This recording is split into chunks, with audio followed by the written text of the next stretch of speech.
G'day guys, welcome back to the final war of season 31. It's been so long since we've had like almost a full season. Like 11 wars it felt like forever compared to the last couple of seasons. But yeah, we're against Salty today. They're also in Plat 1 with us. And we've actually only got 4 fights, so it's nice. It's a nice way to, wind down the season with 4 fights. We got Path 5 starting off with a thing. So we have actually taken this fight earlier in the season.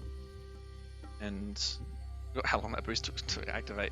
But yeah, we took this thing earlier in the season with Nick Fury, but this time I was actually assigned a Mega Red, and I was told to check out Liza's video because she used her rank 4 and Mega Red for this fight earlier in the season, and it was ridiculously smooth. Like she got him down in like 50 seconds. So because he does go debuff immune on knockdown, which means Omega loses his degen, but you can still keep the spores up. She was able to keep it at 30, well, at least 20 spores for the whole fight. And I could have used a Mega Red, but I decided to use Nick Fury instead, and that actually means we could bring white mags. Now, what that means is we can apply guidance pre-fight here, and then whenever we knock him down, we can actually parry him because the passive stun isn't a debuff, so we can safely parry him while he's debuff immune, which is really nice because not only do we get more openings, quicker openings, we don't have to sit around as much baiting out heavies and whatnot. It also gives us the extra 15% attack, and yeah, it's the 15% attack and a little bit more ability accuracy from the synergy, but that doesn't mean anything in this fight. So yeah, this is actually really even, it's even easier than it was last time we used Nick Fury for this fight, and it meant the fight was a lot quicker this time because we had the extra attack and the passive stuns, which we used a lot this fight. It was really helpful. So that's really the main reason why I didn't use a Mega Red, is because we could, instead of bringing a Mega and Sabretooth, we were able to bring Nick and White Mags. And so we've got the Passive Fury now, we go for the Special 3. This is going to do quite a bit of damage. It did quite a bit of damage last time we took this fight, and it's even more with the extra attack from White Mags. And so a minute into the fight, he's most of the way down now. The protection did come back, so we want to knock him down again. Let's go debuff immune, but we don't care about that because there's no debuffs we're able to apply in this fight. It's fully bleed immune, and we don't can't apply stun debuffs.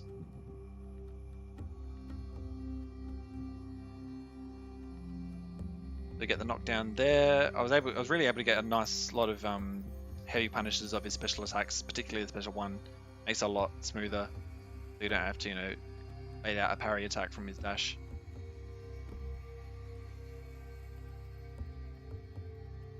So yeah, we get another heavy counter of that special one. It's really easy because you can get right up close to him while he's finishing his special one.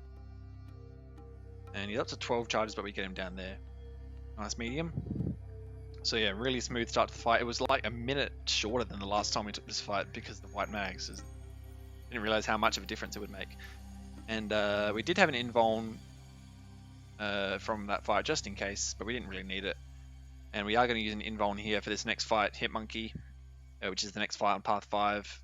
The only difference here is he has Heavy Hitter, which I actually forgot about. I didn't check the nodes, and I think I was just trying to rush in so we could keep our invuln boost, which we did. But yeah, I forgot about the Heavy Hitter until he threw the heavy right there. So we did apply a guidance boost here as well, just because it meant we can, well, it's just more attack is the main thing, and because we don't need the the fights that we had after this are all Magneto fights, and he doesn't actually benefit from White Mag's pre-fights because he's not a hero and he's not metal, but Nick does because he's a hero. So we're having that passive stun here is really it makes it much simpler to go for knockdowns because the stun lasts longer. And we aren't able to punish him with light bleeds after because he has the evade charge, and we're not completely immune to him evading quite yet. We're able to get up to a special 3 now, and that's going to do a ton of damage while we had that passive fury on, because obviously Hitmonkey doesn't have much health at all, even as a rank 3 in war, compared to most champs. I wanted him to throw the special one. He was being a bit stingy. Really wanted him to throw the special one, so we just go for it. Push him to the special 2. The protection has come back. We go for a couple of cheeky 4-hit combos. First one whiffs, but we get those last 3 in, and that takes him down. So it was a bit of a cheeky end to that fight, but I was like, I was happy because this was our last Nick Fury fight for the war to do for him. And then we got 2 for Mags. So we're on path 2 now. Actually, I think it's the first time we've taken path 2 this season. I took it a bit in the off season, but it's the first time in a season war I've taken path 2, or at least the newest path 2, because it's got this used to be strike counter fury if I'm not mistaken, but now it's strike counter block penetration. So but Mags is able to pretty much ignore that with CGR being metal, and also Guillotine 2099, which is the next fight. So while we do lose charges, it's not at the end of the world if we get to 0, because he doesn't actually, a lot of the time he actually won't get the block penetration charge, because it's like a dice roll every time, and it's 70% chance to fail it. But we are still going to play it safe and go for the special ones, mainly because this one does have hard knock life 4, and I don't want it to trigger too often. It get parried by the special by using our heavy there. I think just because I haven't used Mags in a while, that's also why I popped the invuln boost, and I'm not used to fighting chance with Limber with Mags, because I have done it before, but it's been a while since I've used Mags in war. We also get clipped by the special one, but it barely does any damage. And we also have that permanent armor break, which is healing us up nicely. And I could have done this fight with suicides on, I realized after, but I thought just because of the amount of special ones I'm spamming, I thought it'd just be better to play it safe and go without suicides, and it meant I didn't have to change my masteries mid-war, because we couldn't really use suicides for that Nick fight, or the 2 Nick fights. But he's going down pretty quickly. It's just a minute and a half into the fight, he's pretty much down. He only has 2 of the block penetration charges, so he only has 30% block penetration, and plus Magneto's block proficiency is really good against metal champs in particular. So yeah, and we've got the willpower healing from the armor break, so that made him to 2000, but we heal that back in a few seconds. So yeah, it's really nice. We want to get that special 1 out of him again. He does have 4-5 charges now, but we're not going to be able to have to block much more. We can finish him off with this special 1, and we finish on a full health meter, which is awesome. And then the last fight of the season is Guillotine 2099. So also on path 2 in the second section, strike counter block penetration. The only difference here is under pressure instead of hard knock life. I think I trigger under pressure right at the start by dashing back twice, because I just wanted the magnetism to apply before I parried. I'm not sure why. I don't think I needed to, because yeah, I did a silly and dash back twice there. But the gameplay, the strategy is going to be pretty similar to that Cosmic Ghost Rider fight. I stupidly missed the special 1 Dex by letting go of the block mid special there. She does have 3 block penetration charges already, up to 4. So we got a bit unlucky with the dice rolls on those charges. Well, we have thrown the special 1 now, so those charges are fully back. We have 5 prowess now. I wanted to just charge a few heavies, because I knew that wasn't going to make a huge difference if she had block penetration charges. She does trigger the Spectre there, but that's not going to take her health down too much. It's basically like 1 recoil trigger from a special attack. Special 1 on the block did quite a bit of damage. I thought I dexed that, but apparently not. So again, nice parry of our heavy again. I'm not used to that. I am not used to that. The limber. I haven't because I haven't used Mags in a while. It's just very silly mistakes, and that's why I had the invuln. It's the same invuln from the CGR fight. But it's the last war of the season where we're going to be able to stock up on invulns, ready for next season. We're at 11 prowess now. She's hasn't gained many block penetration charges since the start of the fight. Up to 7 now, but that's really not going to be much of an issue. She doesn't trigger the Spectre there, which is great. Save a bit more health. And that special 1 finishes her off. So yeah, super solid. And nice clean finish to the season. Did actually win this war. Unfortunately, it wasn't enough for us to finish Masters.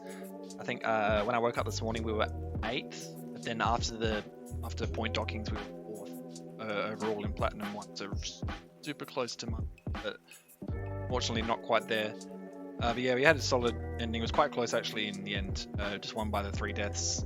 We also had better fight duration, so that was nice. And unfortunately, these a lot of people in the alliance are actually leaving after the season, quitting, some joining, lower tier alliances. Now got a bit of a break from the game, which just sucks because it means that this ally is actually going to be disbanding. And I've only been here 1 season and we're already gone, so which means I did find a new home, and I'll reveal that in a future video in the next couple of days. But because I just want to make this video still about FSI, but yeah, it sucks because a lot of these guys are super talented. I got along with quite a few of them, but yeah, happens sometimes. Not everyone is on the same page when it comes to what they want to achieve in the game. But now it's War Awards time. So like I said, we came 4th in Platinum 1. I think for Loki, they finished 1st. They were closer. Noxious Smoke with my buddy IP, they finished 3rd, so 1 above us. And a few of the other alliances we've faced this season, like Allied Ruler, Salty, they're also right up there in Platinum 1. NXTP1, my old alliance, they came 13th, so a lot of good friends. LAAPS, they're also in Platinum 1. We faced them twice this season. And yeah, so that's where we are. Which meant we get a 6-star Nexus, 20,000 6-star shards, some T5CC, I think, is the end of a T5CC? Yeah, so 2 25s and 2 10s, and then some T5B and Tier 2A, so let's claim that. We're going to be opening, I already had like 10,000 6-star shards, so we're actually going to be opening 2 6-star features, and also a 6-star Nexus. So I think I'm going to open the features first, in case I like choose someone from the Nexus and then like double dupe them from the features. That would suck. So as far as the features go, I've gotten great luck from this so far. I've opened 9 of them, and I've already got a lot of champs that I wanted at the start. Dr. Octopus, Claire, I've got her twice, Kitty Pryde, Nimrod, Cersei, missing some Hyperion. So there's a lot of champs that I would love to awaken, particularly Hyperion, Dr. Octopus, Kitty Pryde, and Nimrod. So if we can awaken any of those, that would be amazing. I would definitely. I've already got Kitty Pryde at rank 3, but if I can awaken either Nimrod or Dr. Octopus, I would take one of those to rank 3, because I have 1 tech T5CC at the moment. Actually, this is going to suck, but I'm going to start with the T5CC because I really want to get skill, as much skill as I can, because I'm about halfway formed to 1. And if we can form 1, rank 3 Chang-Chi, who is someone that I'm really starting to like after using it. So let's just pop open these, we don't need to spin them. Unfortunately, no skill there. We're very close to forming a 2nd tech and also a 3rd mystic, I think. And then the 25s, let's also just pop these open when I get to the 6-star crystals. I'm sure you guys do as well. And let's see, skill. Alright, so we got 1 skill, and that's good because that means we're only 11,000 shards away from a rank 3. Sorry, 11,000 fragments away from a rank 3 Shang-Chi. And we also formed a tech, but that's for later. Let's open these crystals. So, yeah, I already told you guys. Actually, we have 2 tech now, so we could rank 3 both Nimrod and Ock if we can awaken both of them. As if we can awaken both of them with these 2 crystals. But that would be a dream. But I probably don't have enough tech tier 4, so that'd be an issue. Let's pop this first one. Come on. Here we get Nimrod, Vision, Emma, Dragon Man, Icarus. Okay. Oh, 1 off Nimrod. 1 off Nimrod, man. That'd have been a dope awakening. All right, Icarus. So yeah, he's probably the least, like the feature champ I wanted the least out of these. Just I haven't really seen many people at him.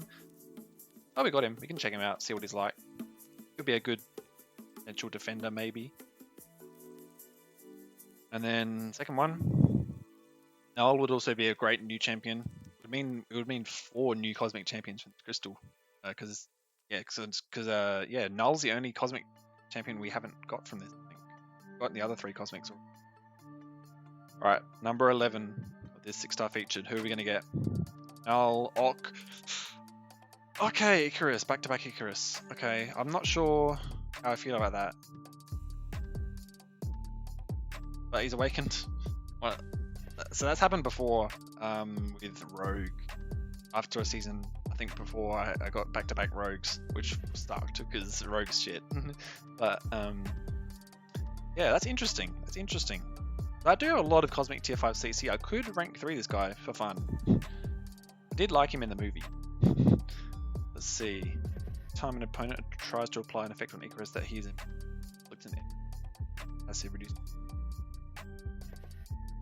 That doesn't sound amazing, but I haven't read his abilities, so that could be good. But enough about Icarus. Let's open the 6-star Nexus.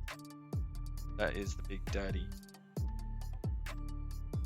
Right. I'm just gonna open it. See what we get. Come on. I'm good. I'm good.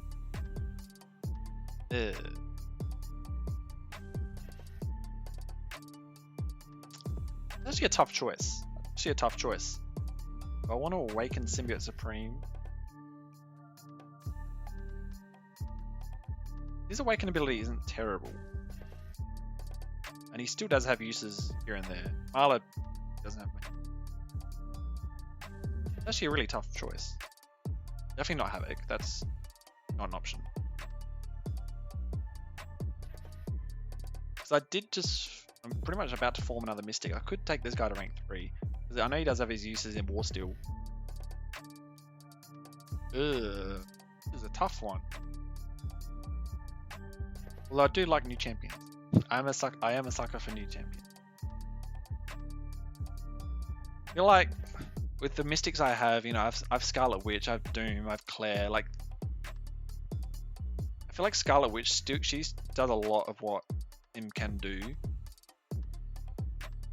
Like her Nullify is pretty strong. Symbiote's probably even stronger, but I think I'll go with Kamala. Just because I'm a collector, I like just collecting new champs. I know some people will say Sim's objectively better choice, but go for Kamala. Alright, so that's it. That's our season rewards. Yeah, so 2 new champs. 1 immediately awakened in Icarus, but yeah, more cosmics to, you know, rank up, because we have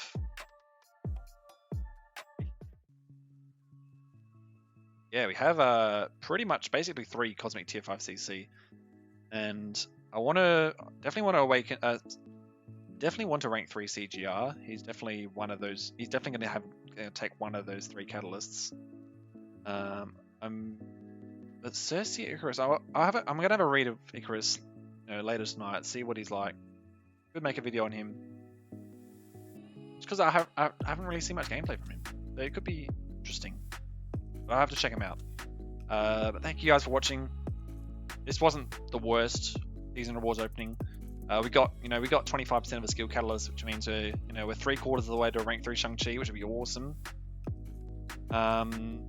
And Icarus, I can't complain too much because he is a new champ, and he's a feature champ. Feature champs are always cool. They're new. I'd rather him than the other champ like Old Man Logan or Hawkeye. I'd definitely rather have a new champ like Icarus. Let me know what you guys picked. What you guys pulled. Did you open features like me? Do you have a 6-star Nexus as well? Let me know what you guys got, because I'd be very interested to see. And yeah, so thank you for watching the war videos this season. I actually had a lot of fun with High Ground, and just being back in Alliance after a few seasons off. It was a nice return without having all the officer burdens, and it was also just fun taking new paths each war and using probably more variety of champs than I would normally use. Like in previous seasons, it would be like Omega, and Hulk and Warlock. I did use Corvus a lot this war, but it was only five or six wars, and those wars were probably some of my favorite ones. But you know, our record wasn't the best. We did die 4 times, but I was think mainly due to the the hangover of being away from the game for a bit. But yeah, I'll stop rambling. Thank you guys for watching, and I'll see you in the next one. Yeah.